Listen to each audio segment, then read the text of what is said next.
Hello everyone, welcome to another episode of 5 and Beyond। আজকে আমি যার সাথে কথা বলবো তার উইকেটের ঝুলিতে কিছু কিছু বড় বড় নাম আছে। যদি আমি একটা টিমের নাম বলি, ধরেন ইন্ডিয়া, তাহলে Rohit Sharma, Shikhar Dhawan, KL Rahul and so on.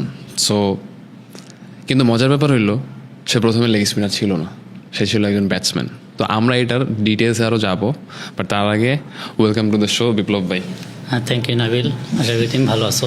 ইনশাল্লাহ ভাই, আলহামদুলিল্লাহ। ভাই, আমার কথা হইলো, অ্যাজ আপনার বিগেস্ট জুনিয়র, আমি আপনারা দেখছি যে আপনি 18 ডিভিশনে 4টা সেঞ্চুরি মারছেন। আমি আপনারা দেখছি আপনি আন্ডার 17 বাংলাদেশ টিমের ক্যাপ্টেন, ঠিক আছে, টপ অর্ডারে ব্যাটিং করতেছেন। হঠাৎ করে একদিন আমি টিভি খুলে দেখি বিপ্লব ভাই হচ্ছে লেগ স্পিন বোলিং করছেন ন্যাশনাল টিমে। এটা কেমন হইলো ভাই? এটা আসলে দেখা যাচ্ছে খুব একটা শর্ট স্টোরি না, শর্ট স্টোরির মধ্যে লং স্টোরি এরকম টাইপের।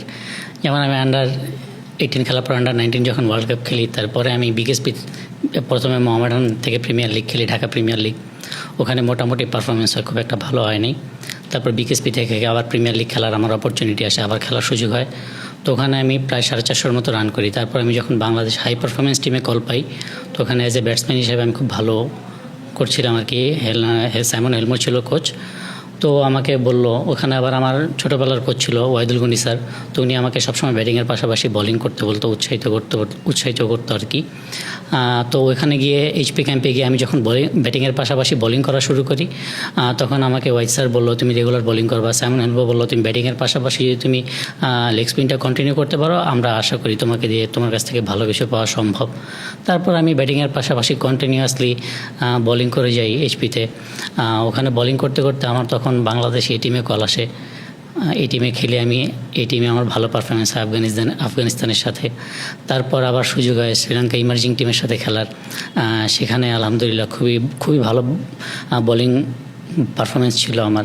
তো এরপর পরে আসলে আমাকে ন্যাশনাল টিমে ডাকা হয়। আমি যখন ফার্স্ট আমাকে ডাকার পরে আমাকে ডাকা হয়েছে। প্র্যাকটিসে গেলাম। আমি প্র্যাকটিসে যাওয়ার পরে ডমিঙ্গো ছিল হেড কোচ। তো ডমিঙ্গো আমার বোলিং দেখে খুব উৎসাহিত হয় আমার প্রতি, যে তুমি বলো, তোমাকে নিয়ে আমরা আশাবাদী। আমি বললাম ঠিক আছে, আমি রেডি আছি। তো এইভাবেই শুরু হয়। দেখা যাচ্ছে যে প্র্যাকটিসের পর 2-3 দিন পরে আমাকে ন্যাশনাল টিমের সাথে কল করা হয় ট্রাই নেশন সিরিজ খেলার জন্য। ট্রাই নেশন সিরিজে গেছে, আমি আসলে আমার ওরকম কোনো এক্সপেকটেশন ছিল না। আমি আসলে বুঝে ওঠার আগে আমি ন্যাশনাল টিমে কল পেয়ে যাই, খেলাও হয়ে যায়। তো যখন জিম্বাবুয়ের সাথে আমার ডেবু ম্যাচে আমি খুব ভালো পারফরমেন্স করি, 4 ওভারে 18 রান দিয়ে 2 উইকেট। ওইখান থেকে আসলে আমার পুরোদমে বোলিংয়ের প্রতি ফোকাস দেওয়াটা আসলে শুরু। আসলে অনেক কিছু বোঝার আগে অনেক কিছু হয়ে গেছে। আলহামদুলিল্লাহর কাছে শুক্রিয়া যে বোলিং যাত্রাটা শুরু হয়েছে ওখান থেকে। ভাই, আমরা ক্রিকেটের একটা কথা বলি না, যে মাঝে মাঝে আমরা বলি না যে যখন কিছু জানতাম না তখনই ভালো হইতো আর কি। অনেকটা ভাই, সো জিম্বাবুয়ের সাথে ডেবিউ হইলো, ভালো খেললেন। আমার কোয়েশ্চেন হইলো যে ভাই, ইন্ডিয়া সিরিজ আপনি খেললেন ইন্ডিয়ার হোমে। তো অবভিয়াসলি ইন্ডিয়া হইতেছে বা আমাদের ক্রিকেটে ইজ এ বিগ টিম, ঠিক আছে। তারপরে হচ্ছে আপনি, ঠিক আছে, ন্যাশনাল টিমে অ্যাজ এ স্পিনার আপনি ঢুকছেন, বাট আপনি তখনও স্ট্যাবলিশড না। বা ধরেন একটা প্লেয়ার যখন ঢুকে, তার ভিতরে অনেক ধরনের কোয়েশ্চেন্স থাকে। তার ন্যাশনাল টিমে ঢোকার আগ পর্যন্ত ক্যারিয়ারের জার্নিটা যতই দীর্ঘ হোক, ওইটা এক ধরনের জার্নি। আর আমি ন্যাশনাল টিমে না খেললেও বুঝতেছি যে ওইখানের জার্নিটা টোটালি ডিফারেন্ট। সো ধরেন আপনি মনে করেন ওদের সাথে উইকেট পাইছেন, বড় বড় প্লেয়ারের উইকেট পাইছেন, ভালো বোলিং করছেন। বাট ধরেন কালকে সকালবেলা আপনার খেলা, অ্যান্ড আপনি জানেন যে আপনি রোহিত শর্মা, বিরাট কোহলি এদের মতো ব্যাটসম্যানদের বল করবেন, ঠিক আছে। So and you are a leg spinner যে কিনা এখনও নিজের খুঁজতেছে যে আমার স্ট্যান্ডার্ড কোন জায়গায় আমি সেট করব, তারপরে আমার স্ট্রেংথগুলো কি, অথবা 2-1টা ভ্যারিয়েশন আপনি অ্যাড করতেছেন। সো ওই মোমেন্টে স্টিল আপনি বাংলাদেশ টিমে রিপ্রেজেন্ট করতেছেন। And what are you thinking before the match, মানে আগের দিন রাতে অথবা মানে এরকম একটা টিমের সাথে খেলা জিম্বাবুয়ের সাথে ম্যাচ খেলার পরে যখন আমাদের ইন্ডিয়া ট্যুরের আগে আমাদের প্র্যাকটিস শুরু হলো, তখন আমাকে মুশফিক ভাই বলতেছিল যে জিম্বাবুয়ের সাথে হয়ে গেছে, কিন্তু ইন্ডিয়া অনেক টাফ টিম, ওদের এগেনস্টে ওদের হোমে গিয়ে খেলাটা কিন্তু অনেক ডিফিকাল্ট, ওইখানে সব থেকে বড় চ্যালেঞ্জ থাকবে। পরে বললাম যে ভাই কীরকম চ্যালেঞ্জ বলবো। উনি বললো যে উইকেট নিয়ে অনেক ভালো চ্যালেঞ্জ থাকে, ওদের উইকেট অনেক ভালো হয়, বোলিং করা খুবই চ্যালেঞ্জিং হয়। তখন আমি বললাম ঠিক আছে ভাই, ইনশাল্লাহ ভালো হবে, ইনশাল্লাহ আমি আমার সেরাটা দিয়ে চেষ্টা করে যাব। ইন্ডিয়ার সাথে যখন গেলাম আসলে প্রেশার তখনও ফিল হচ্ছে না, কিন্তু ম্যাচে নামার আগে যখন দেখলাম যে 20-30 হাজার লোক একসাথে গ্যালারিতে বসা, আর যখনই দেখলাম আমার দুই টিমের জাতীয় সঙ্গীত শুরু হবে, যখনই আমার সোনার বাংলা শুরু হলো, আমি দেখলাম যে আমার মানে গুজবাম্প আমার শরীরের পশম মানে উঠে গেছে একবারে। আমি তখন বলছি এটা কী হচ্ছে, মানে আমার এখনও রিয়েলাইজেশন আসতেছে না যে এটা মানে জাতীয় সঙ্গীত শুরু হওয়ার সাথে সাথে এটা কী হইলো। আমি নিজে কোনো এক্সপ্লেনেশন খুঁজে পাচ্ছিলাম না। আর যখনই মানে এরকম জাতীয় সঙ্গীত মানে মাঝপথে আমি যখন ভাবতেছি আজকে পাইছি, আজকে খাইছি ইন্ডিয়াকে, আজকে ইন্ডিয়া যেভাবে হোক আজকে ইন্ডিয়াকে হারাই দেবো ইনশাল্লাহ। তো এরকম মোটিভেশন কাজ করতেছিল। পরে ইন্ডিয়ার সাথে খেললাম, ইন্ডিয়ার সাথে ফার্স্ট ম্যাচ প্রেশার ছিল, বাট বোলিং করলাম, দেখি আলহামদুলিল্লাহ ভালো হলো। বাট প্রথম ম্যাচের পর আমার প্রেশারটা অনেকটা রিলিজ হয়ে গেছে আফটার গুড পারফরমেন্স। আলহামদুলিল্লাহ ভাই। সো ধরেন আপনি ন্যাশনাল টিমের লেগ স্পিনার হিসেবে ঢুকলেন, আপনি লেগ স্পিন হিসেবে খেললেন, বাট থাকে না যে আপনি তো অলওয়েজই, আমরা সবাই জানি যারা ক্রিকেটের সাথে রিলেটেড, অ্যান্ড আমরা ব্যাটিং টিপস লাগলেও বিপ্লবের সাথে কথা বলছি অ্যাজ আ বড় ভাই, ঠিক আছে। সো বাট ন্যাশনাল টিমে থাকার সময় আপনার কাছে কখনো মনে হইতো না যে মানে কখনো কি সেলফ ডাউট আসতো যে আমি তো ব্যাটসম্যান, বাট আমি কেন এটা আমার আগে হইতেছে, নাকি আপনি জিনিসটা ব্যালেন্স করতেন? না, সত্যি কথা বলতে ব্যালেন্স কী জিনিস তখন বুঝতাম না, কিন্তু আমি অনেক আপসেট থাকতাম এই জিনিসটা নিয়ে। কারণ আমি সবসময় চাইতাম যে আমার পরিচয়টা হোক অলরাউন্ডার। বোলিং দিয়ে শুরু হলো, আমি চাইতাম যে সবসময় আমার বোলিং অলরাউন্ডার হিসাবে কাউন্ট করা হোক। বাট যখন দেখতাম যে ব্যাটিং অপরচুনিটিস প্র্যাকটিসে বা নানান জায়গায় আসলে খুব একটা পাই না, বা ক্যাম্পগুলোর মধ্যে যে লাইক এইচপি ক্যাম্প, তখন নিজের মধ্যে সেলফ ডাউট আসতো, মানে একটু নার্ভাস থাকতাম, একটু আপসেট থাকতাম, মানে মন খারাপ থাকতো যে না ব্যাটিংটা করতে পারলে হয়তো আরও ভালো হইতো। ভালো জায়গায় যদি ব্যাটিং সুযোগ পাইতাম, বোলিংয়ের পাশাপাশি যদি আমি আর ভালো করতে পারতাম, তাহলে হয়তো বা অলরাউন্ডার হিসাবে আমাকে কাউন্ট করা হইতো, যেটা আমার জন্য আর অনেক ভালো হইতো। কারণ আমি যখন খেলছি তখন আসলে লেগ স্পিনার মানে লেগ স্পিনার হিসাবেই সবাইকে কাউন্ট করা হইতো, ব্যাটসম্যান মানে ব্যাটসম্যান, অলরাউন্ডার হিসাবে যে চিন্তা করবে এই জিনিসটা আসতো না। বাট আমার কাছে মনে হয় ওই জিনিসটা যদি থাকতো, যে অলরাউন্ডার হিসাবে যদি সবাই একটু সাপোর্ট করতো, একটু ব্যাক করতো, তাহলে আমার কেরিয়ারের জন্য হয়তো বা অনেক ভালো হইতে পারতো। আর আরেকটা জিনিস হলো ভাই, আপনি যদি ব্যাটিং করতেন বোলিংয়ের সাথে সাথে, তাহলে এটা নট জাস্ট আপনার পার্সোনাল ডেভেলপমেন্ট, এটা কিন্তু টিমের উপর এফেক্ট করতো। বাংলাদেশ টিমের লোয়ার অর্ডারে ধরেন তাসকিন ভাই বা তানজিম সাকিব, ওরা যে ব্যাটিং করা বেটার করছে, এটা 2 দিন হয়েছে। বাট আপনি যে টাইমে আমি কথা বলতেছি, তখন যারা লোয়ার অর্ডারে খেলে তারা পিওর বলার, মানে এইরকম ধরে না হয়তো শেষে 4টা উইকেট 2 রানের মধ্যে চলে যাবে আর কি, ঠিক আছে। মানে স্টাম্প সোজা বল করতে পারলে পেস বলার এসে তাইলেই গল, ঠিক আছে। তো ওটা আলটিমেটলি হয়তো টিমের জন্য মানে বেটার হইতো। বাট যারা জিনিসগুলোরে রান করছে ওই টাইমে, তাদের ফিলসফি কী ছিল বা ওটা তো আমি জানি না। বাট আরেকটা জিনিস আমার কাছে খুবই মনে হয় যে ক্লিশে টাইপ, মানে কারণ এটা আমি এখনও মাঝে মাঝে উত্তর খুঁজি। বিপ্লব বাইরে ন্যাশনাল টিমে নেওয়া হইলো, খেললো, কয়েকটা জায়গায় ভালোও করলো, হঠাৎ করে দেখলাম বিপ্লব ভাই কোনো কিছুতে নাই। মানে আপনার কাছে মানে পার্সোনাল পয়েন্ট অফ ভিউতে আপনি এটা কোথাও এক্সপ্রেস করছেন কিনা আমি জানি না, বাট আমার কাছে মনে হয় যে এই যে কেনটার অ্যান্সারটা আমি পাইলাম না কোথাও। আমার কেন অ্যান্সারটা আমি পাই না। ধরেন আপনি কোনো একটা বাজে কাজ করছেন, ধরেন ইনডিসিপ্লিনারি হইতে পারে, সেটাও তো আমার কানে পৌঁছায় নাই ন্যাশনাল মিডিয়ায়। অথবা আপনি কোনো জায়গায় খুব বাজে পারফর্ম করছেন, লেটসে আপনারা এখন টিম চিন্তা করতেছে না, বাট আপনি যখন ওইখান থেকে ব্যাক আসলেন তখন তো আপনারা টেক কেয়ার করার একটা বিষয় আছে, যে আপনি এদিক ওদিক কোনো ক্যাম্পে থাকবেন, দেন আপনি রেগুলার ট্রেনিংয়ের আন্ডারে থাকবেন। অ্যান্ড এমন তো না যে বাংলাদেশের হাজার হাজার লেগ স্পিনার আছে। হ্যাঁ, লেটসে রিশাদ এখন অনেক ভালো করতেছে, বাট আমরা নেক্সট জেনারেশনে তো লেগ স্পিনার খুঁজতেছি। তো আচ্ছা, লেগ স্পিন পয়েন্ট আমি পরে আসবো ভাই, let's stick to that point. এই যে আপনার হঠাৎ করে যে ন্যাশনাল টিমে থেকে যে আপনার ফল, সেটার অ্যান্সার আমি আসলে জানি না, আসলে মানে মানুষের কেউই জানেন না। এটার অ্যান্সার আসলে আমি নিজেও জানি না। যদি আমি জানতে পারতাম আসলে কেন বাদ হয়েছি বা একবারে কেন বাদ, তাহলে আমার জন্য আর ইজি হইতো কীভাবে আমি কাম ব্যাক করবো। যদি এটার কোনো পয়েন্ট থাকতো যে না তোমার এই জিনিসটা ডেভেলপ করতে হবে, এই জিনিসটা তোমার ইমপ্রুভ করতে হবে, তাহলে আমাদের টিমের জন্য ভালো বা ফিউচারে তোমার ক্যারিয়ারের জন্য ভালো, তাহলে হয়তো আমি সেই জিনিসটা নিয়ে আমি কাজ করতে পারতাম, আমি ডেভেলপ করতে পারতাম, ইমপ্রুভ করার আমার মধ্যে ওই জিনিসটা থাকতো। সবসময় ইমপ্রুভ করার চেষ্টা করি, বাট সেটা যদি জানতাম তাহলে আমি স্পেসিফিক ওই জিনিসটা নিয়ে কাজ করতে পারতাম। এটা আমি জানি না আসলে কেন একবারে ডিরেক্ট বাদ। হ্যাঁ, আরেকটা হইলো যে ধরেন আমি যে রিশাদের কথা বলতেছিলাম, রিশাদ মাশাআল্লাহ অনেক ভালো করতেছে, বাট আমার কথা হইলো আমরা যদি মডার্ন ক্রিকেটের অন্যান্য দেশের দিকে তাকাই, সবার একটা পাইপলাইন থাকে রেডি। অ্যান্ড এখনকার মডার্ন ক্রিকেটে যে পরিমাণে পাওয়ার রেটিং স্টার্ট হয়েছে, লেগ স্পিন হইতেছে একটা এক্স ফ্যাক্টর। সো ওই জায়গা থেকে আমাদের তো এরকম না যে হাজার হাজার লেগ স্পিনার আমাদের দেশে আছে, অ্যান্ড রিশাদের বোলিংয়ের পরে হয়তো আজকে 5টা ছেলে 10টা ছেলে হয়তো লেগ স্পিনার হইতে চাইতেছে, বাট স্টিল আমাদের ওই জায়গাটা তো ওই রকম কংক্রিট না। সো এখন আপনি ঠিক আছে আপনার পাইপলাইনে হয়তো নেক্সট আরও 5-10টা লেগ স্পিনার রেডি করবেন, বাট এমন একজন লেগ স্পিনার যে কিনা ইন্ডিয়ার মতো টিমের সাথে খেলছে তাদের হোমে, যার কিনা ইন্টারন্যাশনাল এক্সপোজার এবং এক্সপিরিয়েন্স ওই রকম হয়েছে, তারা তো আপনার টেক কেয়ার করার একটা আছে, তারা তো অলওয়েজ আপনি হচ্ছে রেডারের মধ্যে রাখবেন। সো আপনারা যখন সরায় দেওয়া হইলো, বেসিক্যালি আপনার ডোমেস্টিক থেকেও কাইন্ড অফ সরায় দেওয়া হইলো, নেগলেক্ট করা হইলো। আপনারা যখন প্রিমিয়ার লিগেও আমার মনে আছে আপনি কোন ডাউনে খেলবেন, কয়বার বোলিং করবেন, এগুলো নিয়েও কোনো কিছুর কোনো কেয়ার নাই। সো আমার কাছে মনে হয়েছে জিনিসটা আসলে কোনোভাবে জাস্টিফাইড না ভাই। সো ওই যাতে আমি আপনার কোনো কোয়েশ্চেন করতে চাই না, বাট আমার কাছে মনে হচ্ছে এটা টোটালি আনফেয়ার। অ্যান্ড আমরা জাতি হিসেবে তো ধরেন খুব দ্রুত ভুলে যাই। সো একজন আমিনুল ইসলাম বুলবুল কিংবা ধরেন আমিনুল ইসলাম বিপ্লব, ঠিক আছে, এবং XYZ আপনার গ্রেডস থেকে শুরু হইলে আপনি সিরিয়াল ওয়াইজ ধরেন আপনি নাম করতে পারবেন, কিন্তু আলটিমেটলি বাঙালি আপনার 2 দিন পরে ভুলেই যাবে। সো জিনিসটা হলো এরকমই হয়েছে, বাট এটা আসলে ভাই খুবই টোটালি আনফেয়ার ছিল। অ্যান্ড যে জিনিসটা হয়েছে এটা একদমই ঠিক হয় না ভাই। কারণ আমার কাছে স্টিল টু দিস যে মনে হয় যে আমাদের পাইপলাইনে you are the first leg spinner অথবা ব্যাটসম্যান যারে বাংলাদেশ ক্রিকেটে সবচেয়ে ফার্স্ট প্রায়োরিটি দেওয়া উচিত। কারণ আপনার ওই এক্সপিরিয়েন্সটা আপনি হয়ে আসছেন এবং আপনার কাছে এখনও সময় আছে, ইউ আর ইয়াং, যে কিনা বাংলাদেশের ফিউচারে দরকার হইলে সার্ভিস দিতে পারবে। আমার কাছে মনে হয় যে আমি অ্যাগ্রি তোমার সাথে এই কথার মধ্যে, কারণ ন্যাশনাল টিমে খেলার স্বপ্ন আসে দেখে আমরা এখনও মানে খেলে যাচ্ছি আর কি সবাই। আর আমার কাছে মনে হয় আমার কাছে এনাফ সময় আছে ন্যাশনাল টিমে কামব্যাক করার জন্য।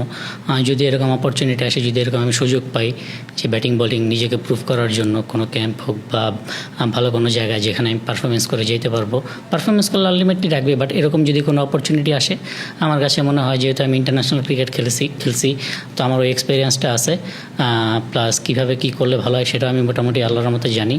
আমার কাছে মনে হয় বাংলাদেশকে এখন অনেক কিছু দিতে পারবো ইনশাল্লাহ। ইনশাল্লাহ ভাই, আমিও ওইটা বিলিভ করি।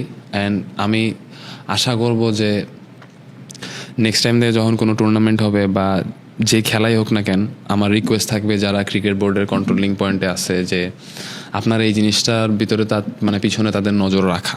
এটার একটা জিনিস পারপাস হইল আমাদের অনেক অনেক বড় বড় সামনে প্লেয়ার আসতে পারে, বাট আপনি একটা সার্টেন বাঞ্চ অফ প্লেয়ার্স আপনার থাকা উচিত পার ডিপার্টমেন্টে। অ্যান্ড ওইখানে বাংলাদেশের হয়ে আপনার যে রিপ্রেজেন্টেশন বা যে এক্সপিরিয়েন্স, এটা আমার পার্সোনাল পয়েন্ট অফ ভিউ থেকে আপনাকে হাই প্রায়োরিটাইজ করা উচিত। মানে 12 মাসের 10 মাস আপনি কোনো খেলায় না থাকলেও কোনো ক্যাম্পে আপনারা রাখা উচিত, টোটাল মনিটরিং, যে কোনো সময় যদি দরকার হয় you are ready to serve Bangladesh. এবং এটা শুধু আপনার ক্ষেত্রেও না, অন্য আপনার সাথে 2-3টা আরও লেগ স্পিনার থাকতে পারে। তো এই জিনিসগুলো যদি করা হয় তাহলে জিনিসটা আরও অর্গানাইজ ওয়েতে থাকে, প্লেয়ারদের সেলফ রেসপেক্টও বাড়ে, নিজের প্রতি কনফিডেন্স বাড়ে। অ্যান্ড সো এই মেসেজটা আমি তাদের কাছে পৌঁছাইতে চাই। আরেকটা ভাই আমি জানতে চাই হইলো, আমাদের যারা ইয়াং রাইজিং প্লেয়ার তারা অনেক সময় অনেক ইনডিসিশনে ভোগে। আমি এখন এটা কী করব, বা ওখানে খারাপ খেললে আমার বাদ দিলে সমস্যা হবে। তারপরে ধরেন তারা যে গাইড পাবে ওই প্রপার গাইডেন্সটা তারা পায় না। সো আমরা যেটা হয়েছে ভাই, আমরা বিকেএসপিতে থাকার কারণে অলওয়েজ এইরকম একটা মেন্টালিটিতে ছিলাম যে কম্পিটিটিভ মাইন্ডসেট ক্রিয়েট হয়েছে আমাদের, এবং আমরা যে কেউ কোনো কিছু না বললে যে তোমার দিয়ে হবে না, তখন আমরা আরও এইভাবে নিতাম যে আমি এটা করবোই, ঠিক আছে। সো এখনকার ডিজিটালাইজেশনের কারণে মানে এই ছেলেগুলো খুবই লোনলি থাকে, এবং ওরা ধরেন যে সবার সাথে অনেক কিছু শেয়ার করতেও পায় না, মানে কেমন নিজের কাছে কেমন জানি লাগে। সো আপনি ন্যাশনাল ফিচার, মানে ভালো একটা ফিচার পাওয়ার পরে হঠাৎ করে আপনারা শাটডাউন করে দেওয়া হয়েছে আর কি, উইদাউট কোনো এক্সপ্লেনেশন এন্ড এভরিথিং। আমার কাছে মনে হয় যে আমাদের যে টুর্নামেন্টগুলো হয়, আমি এটা বিশ্বাস করি যে বোর্ডের আন্ডারে যে টুর্নামেন্টগুলো হয়, আমি যদি এখানে প্রপার বোলিং করার সুযোগ পাই, আমার কাছে মনে হয় এই জায়গাটা একটু গ্যাপ থাকে আমার ক্ষেত্রে। আমি যদি প্রপার বোলিং করার সুযোগ পাই, আমি খুব তাড়াতাড়ি কামব্যাক করতে পারবো ইনশাল্লাহ। এই জন্য প্রপার বোলিং করাটা খুবই ইম্পর্টেন্ট, যেটা খুবই কম আসে, সুযোগ আসে কম। বাট এটা আমি মানে 100% ইনশাল্লাহ বিশ্বাস করি যে আমি যদি প্রপার টুর্নামেন্টগুলোতে বোলিং করার সুযোগ পাই, তাহলে আমি ইনশাল্লাহ খুব তাড়াতাড়ি কামব্যাক করতে পারবো। আরেকটা জিনিস সব থেকে বেশি ইম্পর্টেন্ট, যেটা আসলে তুমি একটা জিনিস নাবিল খেয়াল করে দেখবা যে বাইরের ছেলেপেলে যারা ছিল আর বিগ স্পেস ছেলেপেলে, এখানে দুই ধরনের ছেলেপেলের মধ্যে যদি ডিফারেন্স বলি তাহলে কনসিস্টেন্সির একটা ডিফারেন্স আমি বলতে চাই। যে দেখো আমরা কিন্তু বছরের পর বছর আমরা বিগ স্পেসে প্র্যাকটিস করে গেছি, যে জিনিসটা ম্যাটার করে, বাইরে থাকলে এই জিনিসটা হয় না।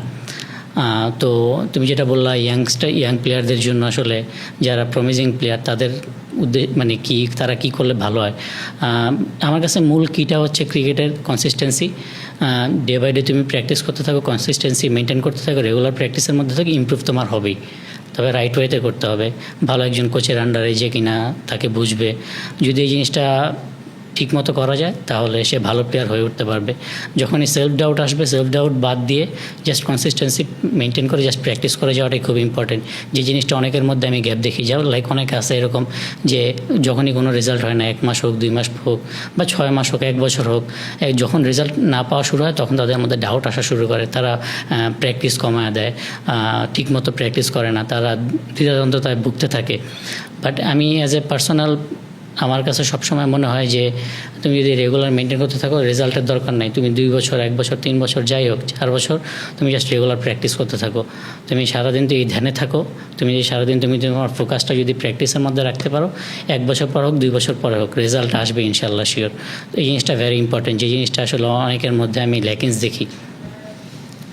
ভাই আর আরেকটা জিনিস হইলো, ধরেন যারা ইয়াং লেগ স্পিনার আছে এখন আমাদের দেশে স্পিনের মানে যে কোনো অনেক ডিপার্টমেন্টে, ধরেন ব্যাটিংয়ের জন্য বিদেশি কোচ আনা হয়, তারপরে ধরেন ফিল্ডিংয়ের জন্য ইভেন মানে ধরেন মানে ভালো বিদেশি কোচ আনে বা দেশি কোচ আছে। বাট ধরেন স্পিন সেক্টরে কেমনে জানি নেগলেক্ট করা হয় আর কি। মানে ইদানিং হয়তো 2-1 শুরু হয়েছে, আর আমাদের একটা মিডিয়ার থ্রুতে আমাদের আসলে মানে মানুষরে একটা জিনিস বুঝানো যেটা আসলে ঘটতেছে না সেটা অনেক সহজ। সো ধরেন লেটস সে ন্যাশনাল টিমে একজন কোচ আসছে 2 দিনের জন্য, যে কিনা একজন লেজেন্ড ছিল, বুঝলাম ভাই তাইজুল ভাই তো বোলিং বুঝে, ঠিক আছে, তো বাংলাদেশের লাভ কি? ঠিক আছে, আচ্ছা ঠিক আছে, ন্যাশনাল টিমে আপনি একটা বিদেশি কোচ না, আপনি 5টা রাখেন। বাট ডাউন দ্য লাইন আপনার যে নেক্সট জেনারেশন ক্রিয়েট হইতেছে তাদের জন্য কি করলেন? সে একটা ব্যাটিং কোচের কাছে যে জিজ্ঞেস করে যে আমি কি করব, তারা স্পিনারের জাতীয় গাইডলাইন দেয় আস্তে জোরে বল করা শিখো, ঠিক আছে। সো আমি আপনার কাছে রিকোয়েস্ট করবো যে অ্যাজ এ স্পিনার ওরা যে গাইডলাইনটা পায় না, but since you have played for the national team and আপনি বড় বড় ব্যাটসম্যানের বল করছেন, আপনি আপস অ্যান্ড ডাউনস অনেক কিছু দেখছেন। সো আপনি যদি এখন পিছনে যাইতে পারতেন, আপনি যদি নতুন করে জার্নিটা শুরু করতেন ক্রিকেটের, এবং আপনি যদি জাস্ট স্পিনারই হইতেন, তাহলে আপনি নিচে কেমনে প্র্যাকটিস করতেন? দেখো আমি এইচপিতে অনেক বছর ছিলাম, হাই পারফরমেন্স অনেক বছর প্র্যাকটিস করছি, বাট আমার কাছে কখনো আমি স্পিন স্পেশালিস্ট কাউকে পাই নাই, যেটা অনেক বড় একটা ল্যাকিংস আমার কাছে মনে হয়েছে। যে আমি কার কাছ থেকে শিখবো, বা এই যে আমি ক্যাম্প করতেছি 3 মাস 4 মাস, আমি কি শিখতেছি স্পিনার, যেহেতু আমার স্পিনার হিসাবে আমি একটা ক্যাম্পে ডাক পাই। তো আমি শেখার জায়গাটা আসলে নিজেই চালায় গেছি, যে না আমি ভিডিও দেখছি মোবাইলে, সাপোজ চাহালের বোলিং দেখছি, যারা শেন ওয়ার্ন ওদের বোলিং দিচ্ছে, ওরা কীভাবে কী করে না করে, বাট আমাকে হাতে কলমে কেউ শিখায় দেয়নি। আমার কাছে মনে হয় না তখন আমার, কারণ আমি স্পেশালি মনে আসতেছে না যে ওই সময় কেউ লেগ স্পিন ডিপার্টমেন্টে ছিল কোচ। বাট একটা জিনিস বলবো যে একটা সময় ছিল না, আবার এই জিনিসটাও খুব পজিটিভ যে লাস্ট 2 বছর ধরে স্পিনার কোচ আনা হয়। শহীদ মাহমুদ স্যার আসছে, তারপর মুস্তাক স্যার আসছে। এই জিনিসটা দিক থেকে দেখা যাচ্ছে লাস্ট 2 বছরে আগের তুলনায় অনেক ইম্প্রুভমেন্ট হয়েছে, যে আগে কোচ ছিল না, নিজের প্র্যাকটিস নিজেই করে গেছে। এটা শুধু আমি না, আমার সাথে যারা স্পিনার ছিল তারাও আমরা শেয়ার করতাম যে একজন কোচ হইলে ভালো হইতো। বাট এটা পজিটিভ সাইড যে আগের কথা যদি বাদ দিই তাহলে লাস্ট 2 বছর ধরে একজন কোচ আছে বা 2জন কোচ আছে যাদের সাথে কাজ করা যায়, যারা বাইরের থেকে এসে ইয়াং প্লেয়ারদের নিয়ে কাজ করতেছে। লাইক আমি শহীদ মাহমুদ স্যারের সাথে আমি অনেক দিন কাজ করছি, যেটা আগে আমি পাইনি। তো আমার কাছে মনে হয় ওনার সাথে কাজ করে আমি অনেক কিছু শিখতে পারছি, যেগুলো আমার আগে জানা ছিল না। যদি এমন হইতো যে আমি মানে আরও ইয়াং অবস্থায় যেরকম যে অবস্থায় ছিলাম, বোলিংয়ে আমার ছিল, ক্যাম্পে ছিলাম, তখন থেকে যদি এমন ওদের পাইতাম তাহলে আমার বোলিং আরও অনেক বেশি ইম্প্রুভমেন্টের জায়গা থাকতো। আমার কাছে মনে হয় যে এখন আমি আরও অনেক ভালো পজিশনে থাকতাম। ওই সময় ওই জিনিসটা আমার কাছে অনেক গ্যাপ মনে হয়েছে, বাট এখন যারা আছে তারা আমার কাছে মনে হচ্ছে যে ভালো কাজ করতেছে। শহীদ মাহমুদ স্যারকে দেখলাম যে নানান ডিস্ট্রিক্টে গিয়ে নানান লেগ স্পিনার তুলে আনতেছে, প্র্যাকটিস করাচ্ছে, ইমপ্রুভ করার চেষ্টা করতেছে। আমি ওনার সাথে বেশ কয়েকদিন কাজ করছি, তো আগের তুলনায় এখন আমি বলবো যে খুবই ভালো। ওকে, আমি আমি আমি যখন রিসেন্টলি আমি হচ্ছে কি বলো এটা, আমার বাংলাদেশে ধরেন এই কিছুদিন আগে আমি একটা লেগ স্পিন ক্যাম্প দেখছি আর কি, মানে যখন আমি লাস্ট এইচপি ক্যাম্প করি।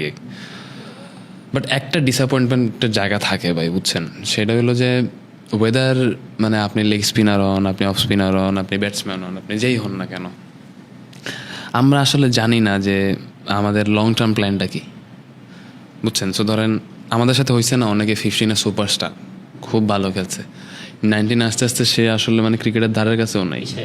হ্যাঁ, তো ঠিক আছে 19 পর্যন্ত সে আসতে পারেন, এটা হয়তো তার পার্সোনাল রিজনে ছিল, কিন্তু যেই ছেলেটা 19 খেলছে তারপরের থেকে ন্যাশনাল টিমের তার যে পাইপলাইন, এইটা যদি হারায় যায় তার মানে আপনার সিস্টেম ফেলিয়ার, এটা ইন্ডিভিজুয়াল ফেলিয়ার না। সে 19 পর্যন্ত কম্পিট করে 19 টিমে ঢুকছে, বাংলাদেশে রিপ্রেজেন্ট করছে, তার মানে সে এলিজেবল যে সে ন্যাশনাল টিমের পাইপলাইনে অলওয়েজ থাকার মতো যোগ্যতা তার হয়েছে। ওইখান থেকে যদি আপনি একটা প্লেয়ারে হারায় ফেলান, তার মানে আপনার সিস্টেমে খুব বড় সমস্যা আছে। এখন ভাই আমরা সিস্টেমের কেউ না, বাট আপনার জায়গা থেকে আপনি যে জিনিসটা একটা লম্বা সময় ধরে আপনার হচ্ছে নিজের গাইড করা লাগছে। যেমন ধরেন স্বাভাবিকভাবে যেটা হয়, যখন আমি শিওর আপনি যখন ন্যাশনাল টিমে খেলছেন, আপনি যখন ভালো খেলছেন, তখন অনেকেই হয়তো আপনার ফোন দিছে, আপনার কাছে হয়তো মনে হয়েছে যে পৃথিবীতে আপনারা অনেক মানুষ অনেক ভালোবাসে, ঠিক আছে, শুভাকাঙ্ক্ষীর অভাব নেই, যেটা স্পোর্টসম্যানদের লাইফে হয়। আবার আপনার কাছে এখন যখন আপনি ধরেন এই যে পডকাস্ট করতেছি আমরা, হয়তো লাস্ট 7 ঘন্টা আপনার কেউ ফোনই দেয় নাই, অথবা লাস্ট 3 বছরে আপনারা কেউ খোঁজও নেয় নাই। সো এই জিনিসগুলো আসলে খুবই খুবই প্র্যাকটিক্যাল, অ্যান্ড এটা সবার লাইফেই আসে ভাই। আর ওই আমাদের যারা ইয়াং ছেলে পেলে, ওদের আসলে কোনো ট্র্যাক নাই, কোনো গাইডলাইন নেই, ওরা আসলে কিছু জানে না ভাই, ওরা খুবই লোনলি, ওরা খুবই একা, আর ওরা খুবই ভয় পায় যে আমি এখানে এটা বলবো কি জানি না কি হয়ে যাবে, আমি কি এখানে এটা কিছু বলবো। সো আমাদের যে প্লেয়ার হিসেবে আমাদের যে সাহসটা, আমাদের যে দেখার যে দৃষ্টিভঙ্গিটা অনেক বড় হওয়ার কথা, আমাদেরকে ছোটোবেলা থেকে ওইখানে আটকায় দেওয়া হয় যে এইটা বলা যাবে না, এইটা করা যাবে না। সো ওর কলেজারা তো এইটুকুই থাকে ভাই, ও তো আর গ্রো করতে পারে না। সো এইটাই আর কি। সো আমি আপনারা যে বলতেছিলাম না যে এই অনেকে হয়তো আপনারা ফোন দিছে, অনেকে শুভাকাঙ্ক্ষী মনে হয়েছেন না, এটা সত্যি। কারণ দেখা যাচ্ছে যে যখন ন্যাশনাল টিমে ছিলাম, অনেক ফ্রেন্ডস, অনেক কোচ সবাই ফোন দিত, কথা বলতো, তখন আসলে মনে হতো যে না, তাহলে আই এম সো লাকি যে না, আমার সবাই কেয়ার করে, আমার তাহলে আরও ভালো জায়গায় যাওয়া সম্ভব। আচ্ছা ঠিক আছে, যতটুকু হয়েছে, বাট আরও ভালো জায়গায় যাওয়া দরকার ছিল, বাট ওই আপ টু দ্য মার্ক না, ঠিক আছে, কিন্তু আপ টু দ্য মার্ক না, তাহলে তখন ভাবছি আসলে হয়তো বা সবাইকে পাবো যে যারা ভালো সময় করছে, বাট আলটিমেটলি কেউই থাকে না, এটা ট্রু, এটা মেনে নিতে হবে। বাট এই কথাটা সবাই বলতো আগে, অনেক সিনিয়র প্লেয়াররা বলতো যে ভালো হইলে অনেক সবাই খোঁজখবর রাখে, কিন্তু যখন একটু খারাপ পারফরমেন্স হয় তখন আসলে কেউ খেয়াল রাখে না। তো এই কথাটা তখন অত ডিপলি মিনিংটা আসলে বুঝি নাই, কিন্তু আসলে এটা দেখলাম, এখন বুঝলাম যে ভালো সময় আসলে সবাই পাশে থাকে, কিন্তু খারাপ সময় কাউকেই পাওয়া যায় না, এটা ট্রু। তবে জীবনে চলার পথে এরকম আমার কাছে মনে হয় আমার একটা শিক্ষা, আর এটা সবার লাইফেই ঘটে। তবে সবার একা চলাটা শিখতে হবে, কীভাবে একা সব কিছু হ্যান্ডেল করা যায়, এটা তো আমাদের লেভেলে। আর যারা আরও ছোট বা ইয়াং, খুবই ইয়াং আছে, তারা গাইডেন্সের কারণে অনেক সময় তারা হারায় যায়, তাদের উদ্দেশ্য বলবো যে এখন থেকেই সময় নিজে কিভাবে পথ চলতে হবে একা একা, সেটা শেখার। আর এটা যদি কেউ একবার শিখে যায়, তাহলে আমার কাছে মনে হয় যে লাইফ ইজ এনজয়েবল। তারা এনজয় করে ক্রিকেট খেলতে পারবে, প্রেশার ছাড়া ক্রিকেট খেলতে পারবে, তারা খুব ভালো ক্রিকেট খেলতে পারবে, কারো আশায় থাকবে না। আর ওরা অনেক মজাও পাবে ভাই। ধরেন ও যখন ভালো খেলবে, আমার সাথে এটা জিনিসটা হইতো, বুঝছেন? সো আমি যখন 19-এ 100 মারতাম, তখন আমি দেখতাম যে অনেকে এসে আমার ধরেন অনেক বড় কোচ, আর এরা বলতো দোস্ত, ঠিক আছে। আবার ধরেন আমি 3-4টা ম্যাচ খারাপ খেয়েছি, কোচ হয়তো চিন্তা করছে আমার বাদ দিয়ে দেবে, ওই লোক আমার চিনেই না ভাই, উনি কথাই কয় না, ঠিক আছে। সো এগুলো খুবই মজার। বাট এইরকম মেন্টালিটি যদি থাকে যে life is gonna be very cruel with you as a sportsman, and তুমি খুবই মানে এমন জিনিস ফেস করবা, তোমার কাছে খুবই ইনহিউম্যান মনে হবে যে এটা কেমনে পসিবল, মানুষ কেমনে করে এগুলো। বাট আগে থেকে রেডি হয়ে থাকলেই ভালো যে ভাই খুব বাজে একটা জায়গায় আসছো, নিজেরটা খেয়াল রাখো। আর এই যে হাসিগুলো তোমার ভালোতে নেই, এগুলো সব নাটক। আসলে সত্যি, কারণ আমি যখন থেকে বোঝা শুরু করছি যে নিজেরটা নিজেরই চলতে হবে, তখন থেকে আমি আসলে ভালো ডিসিশন নেওয়া শুরু করছি। কারণ তা নাহলে আগে ভাবতাম যে আচ্ছা এই জিনিসটা করবো, ওনার কাছে জিজ্ঞেস করবো, একটা সেলফ ডাউটে থাকতাম যে এই জিনিসটা জিজ্ঞেস করবো, কী ভাববে না ভাববে, আচ্ছা এটা রাইটও হইতে পারে, রং হইতে পারে। যখন থেকে নিজে ডিসিশন নেওয়া শুরু করছি, কী হয়েছে, রং হইলে রং, রাইট হলে রাইট। রং হলে কী হয়েছে, আমি শিখছি, রাইট হলে তো ভেরি গুড ডিসিশন নিতে পারছি, নিজেরটা নিজে ডিসিশন নিতে হবে। আর যারা নিজে ডিসিশন নিতে পারে আমি মনে করি তারাই না, তারাই লাইফে ভালো কিছু করতে পারে। লেট হইলেও, মানে যদিও একটু লেট হয় জিনিসটা বুঝতে, বাট খুব ভালো সময় বুঝতে পারছি লাইফের। কারণ আমার এখনও ওইরকম খুব দেরি হয়ে যায় না যে আমি আর করতে পারবো না, মানে ব্যাক করতে পারবো না। খুব আর্লি স্টেজে বুঝতে পারছি ব্যাপারটা, আমার জন্য খুবই শিক্ষণীয়। বাট এখন থেকে নিজের ডিসিশন নিজেই নিই। সো ভাই, এখন হোয়াটস ইউর প্ল্যান, মানে সামনের দিকে আপনি নিজেরে মানে কেমনে গাইড করতেছেন, কোন দিকে এইম করতেছেন? সত্যি কথা বলতে আমার একটা প্রবলেম ছিল, তোমার সাথে আমি যেটা ডিসকাস করছি, এই প্রবলেমটার কারণে আমি খুবই ডিসঅ্যাপয়েন্ট লাইফের মধ্যে ছিলাম। ওই প্রবলেমটা তো অনেকে জানে না। না, আসলে জানে না, এটা অনেকে জানে। আমি সার্জারি করা, আমি 3 বার সার্জারি করা, আমার নাকের পলিপসের কারণে ব্রিদিং প্রবলেম হইতো আমার। তো যার কারণে ক্রিকেট খেলাটা আসলে আমার জন্য খুবই কষ্টকর ছিল। করোনার মাঝামাঝি সময় থেকে এই জিনিসটা খুবই মানে আমাকে সাফার করেছে। আমার কাছে মনে হইতো যে ক্রিকেটটা আমার কাছ থেকে একটা ব্রেক চায়, 6 মাসের একটা ব্রেক চায়, 10 মাসের একটা ব্রেক চায়, যে আমি আর পারতেছিলাম না। কারণ ব্রিদিং প্রবলেম এতটাই বেড়ে গেছিলো যে ক্রিকেট খেলা আসলে আমার জন্য খুবই কষ্ট করে। যেটা তুমিও ফেস করছো এই প্রবলেম, ব্রিদিং প্রবলেম অনেক ডেঞ্জারাস। বাট আলটিমেটলি একটা সময় এসে আমি এখন আলহামদুলিল্লাহ খুবই সুস্থ। আলহামদুলিল্লাহ ভাই, এই জিনিসটা আমি রিকভার করতে পারছি আলহামদুলিল্লাহ। একটু সময় বেশি লাগছে। তো এই রিকভারির পরে আমার কনফিডেন্স আবার গেইন হওয়া শুরু হয়েছে। তবে আমি বিশ্বাস করি যে নেক্সট 2 ইয়ার্সের মধ্যে আমি আবার বাংলাদেশ টিমে কামব্যাক করবো ইনশাল্লাহ ভাই। অ্যান্ড ধরেন এই জিনিসটা তো ধরেন ঘুম দিয়ে আপনার প্রতিদিন ওঠার পরে একটা পারপাস দেয় যে আমি ওইখানে যাইতে চাই। সো আমি আরেকটা জিনিস রিয়েলাইজ করছি ভাই, স্পেশালি স্পোর্টসে। সো যেটা হয় যে ভাই, আমরা অনেক কষ্ট করার পরেও মানে অনেক সময় আমরা দেখি যে অন্য কাউরে একটু স্পেশাল ভ্যালু দেওয়া হইতেছে। কেউ একজন হয়তো 10 ম্যাচে একটা পারফর্ম করলে তারে মিডিয়া থেকে শুরু করে সিস্টেম অনেক উপরে উঠায়। আর কেউ আছে 10 ম্যাচে 7টা থেকে 8টা ম্যাচ, কম হইলো 6টা ম্যাচ ভালো খেলে, তার ব্যাপারে কোনো কথাই হয় না। ঠিক আছে, সো এরকম ধরেন মানে আমি যদি একটু ইনফর্মাল ভাষায় বলি, মানে সভ্যের বাইরে, তাইলে বলতে হবে চিপায় পইরা যায় আর কি ভাই। ঠিক আছে, তো এইখান থেকে আসলে আমার নিজেকে বাইর করতে হবে। আর যারা খেলে আমার কাছে মনে হয় তারা মানে কাউরে বলার মতো পায় না, মানে এক্সপ্লেন করার মতো পায় না। একটু আগে যে বিষয়টা নিয়ে আমরা বলতেছিলাম আর কি, যে এখানে কেউ আসবে না তোমাকে হেল্প করতে, এখানে নিজের পথ নিজের একাই চলতে হবে।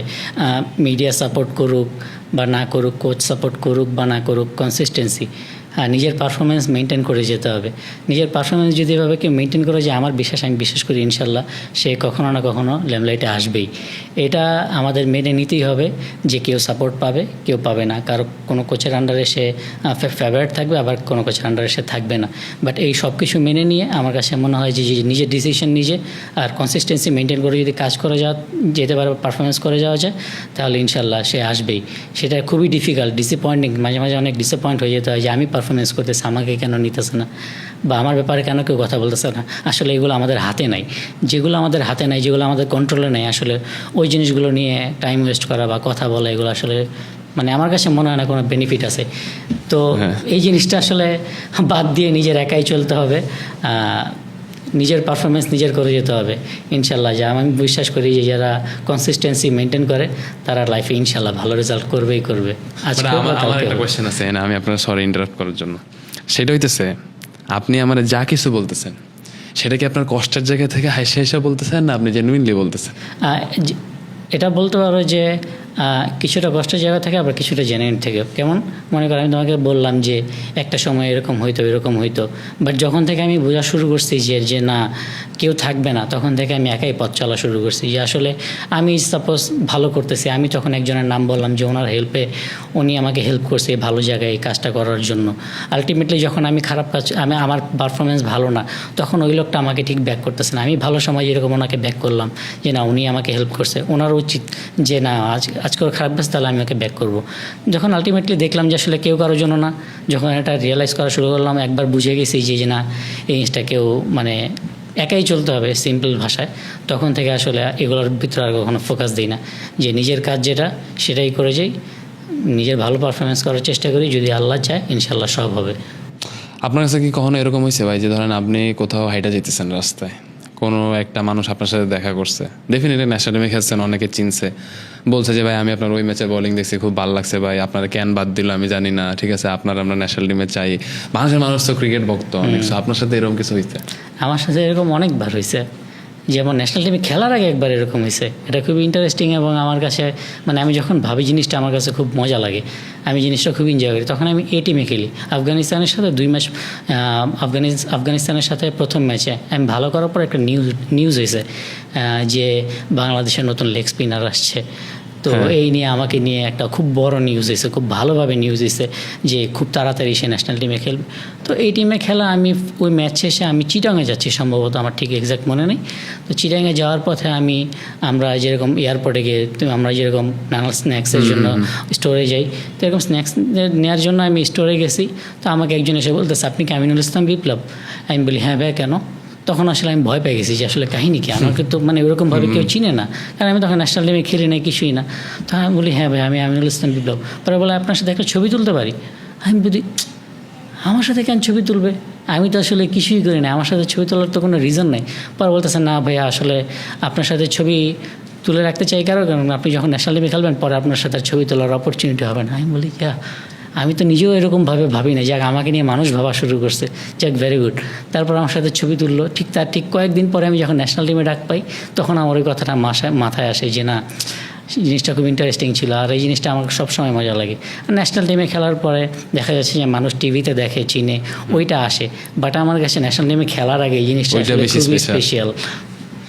আমি ইনশাল্লাহ you will get back to the national team and এরকম দিন আরও আসবে ভাই। বাট আমার হচ্ছে মানে পডকাস্টের শেষের আগে আমার আপনার কাছে একটা রিকোয়েস্ট আছে, সেইটা হইলো সামনে কি হবে কি হবে না এই জিনিসগুলো টোটালি হচ্ছে তার কন্ট্রোলে। সো আমি বিলিভ করি তিনি যে প্ল্যানটা আমাদের জন্য করে রাখছেন অবশ্যই বেস্ট প্ল্যান করে রাখছেন, আর এইটা মাইনা নেওয়ার পর জীবনে হার্ডওয়ার্ক করলে সব প্যারাই কমে যায়, ঠিক আছে? কারণ মানুষ আমার সাথে কোনো অন্যায় করলো, আলটিমেটলি তার কোনো না কোনো জায়গায় অ্যান্সার দেওয়ার লাগবে, সে পার হয়ে যাইতে পারবে না আসলে। হ্যাঁ, দুনিয়া পার হয়ে গেল। অ্যান্ড আমার কাছে মনে হয়েছে বিপ্লবে আপনার সাথে কথা বইলা আপনি খুবই ভালো একটা মেন্টাল স্টেটে আছেন, ঠিক আছে? এখন আপনার কাছে আসলে এটা আপনি কেয়ারই করেন না আপনার নিয়ে কে কী ভাবলো, ইউ আর এনজয়িং ক্রিকেট, আপনি আপনার লাইফটারে নিয়েও ভালো আছেন। অ্যান্ড এটা কিন্তু ইটসেলফ একটা ব্লেসিং। হয়তো আপনি ন্যাশনাল টিমে খেলা হারাইছেন কিন্তু আপনি একটা সুন্দর জীবন পাইছেন, এবং এইটা আপনার এনকারেজ করে যে আপনি আবার ন্যাশনাল টিমে ফিরবেন, এবং যখন আপনি ফিরবেন তখন ইনশাল্লাহ আপনি অনেকদিন কন্টিনিউ করবেন।